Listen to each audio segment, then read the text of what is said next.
This week, national auction clearance rates hit a 5-month high, with Sydney hitting its highest in 6 months, as more sellers actually become realistic amid sharply declining house prices and rising interest rates, as the Reserve Bank tried to rein in the rampant inflation that we're all dealing with. And today, to discuss this, we've got our usual guru, Daniela Greening from Olive Tree Finance. Welcome, Daniela. Hi, Michael. Now, reports by CoralLogic this week recorded a 63.7% preliminary clearance rate across combined capital cities. Is this a good thing? It's a great thing. I mean, the clearance rates are getting up there, which is fantastic. They're still way down on properties per capita for sale in the market. So it's about half as many properties are actually on the market for sale as compared to the same time last year. The clearance rates are good.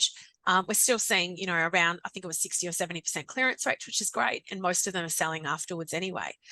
I think the biggest worry for people in the market at the moment is that based on property prices from 12 months ago, they're still substantially down across the whole country. Does this emphasise whether the vendors are willing to sell because they're worried, or whether they've just become more realistic? Yeah, I think they're becoming more realistic in the market. I think home purchases are showing an increased degree of buying enthusiasm, and it appears to be sort of meshing with prospective vendors. But the vendors have become more rational about what their property's worth and what they think they're going to get for it in the current market. Yeah, I have a real estate agent friend who says that finally some reality has started to come into these people. The prices they thought they were going to get now a lot closer to the mark. Now, Melbourne hosted its busiest auction week this week.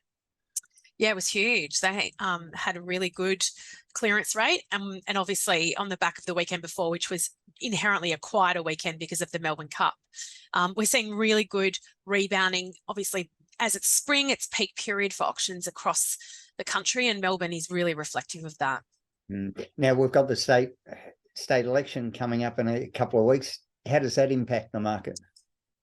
Well, there'll be obviously less auctions generally on that Saturday because people are sort of hesitant to put it on the market because there's less people in the market on that day specifically. But I think that all factors are pointing towards Dan Andrews winning again, which means there's probably a little bit of stability in what people are seeing in the market. The metrics around it are still playing to the fact that properties are equally taking about as long as they were historically to sell.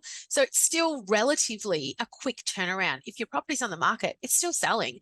It's just, rather than taking 4 days, it's probably taking 7, which is still shorter than what we've seen historically. So is the market slowing down to a pace that was anticipated, or is it just travelling along normally? I think it's just slowing slightly, and I think that the Reserve Bank's sort of shock and awe tactics over the last few months with, the interest rate hikes, which started in May and has knocked some confidence out of the market. But I think people are obviously regaining what we term a normal pattern. They've realised that the interest rates are where they are, and they've actually just, as we said previously, realigning their behaviours and their expectations around those. All right. So as usual, I'm going to put you on the spot for a couple of tips, Daniela, when I've got someone with your expertise. Buying, what should people be doing now if they're planning on buying? And I'll get you on selling as well. Well, planning on buying is really easy at the moment. Just go in and make sure that you understand your borrowing capacity and how much you can actually spend on a property.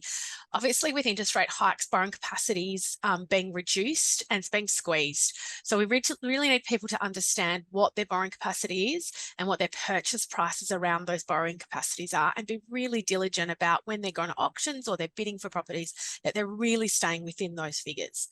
Yeah. And for selling, how can they maximise their price?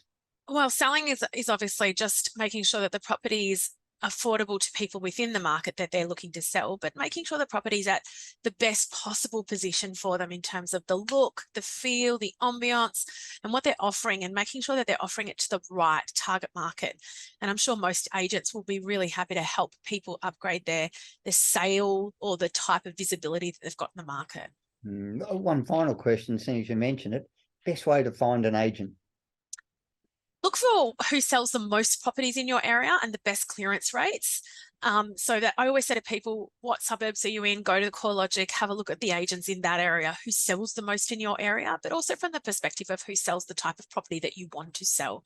There's no point in involving an agent who sells under $1 million when your property's worth $2 million. So you need to be really specific about who's the best agent in your area and the agent that sells that type of property that you're trying to sell.